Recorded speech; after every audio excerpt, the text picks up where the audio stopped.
তবে কি আমরা আরেকটি এল ক্লাসিকো ফাইনাল দেখতে যাচ্ছি? বার্সেলোনা আজকে অ্যাটলেটিকো ক্লাবকে 2-0 গোলে হারিয়েছে সৌদি আরব মাঠে। বার্সেলোনা অলরেডি ফাইনালে চলে গেছে।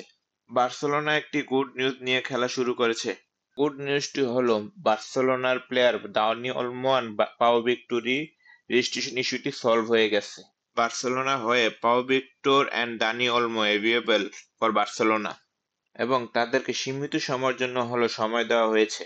যদি বার্সা লাইনআপের কথা বলি, তাদের লাইনআপ ছিল 4-3-2-1।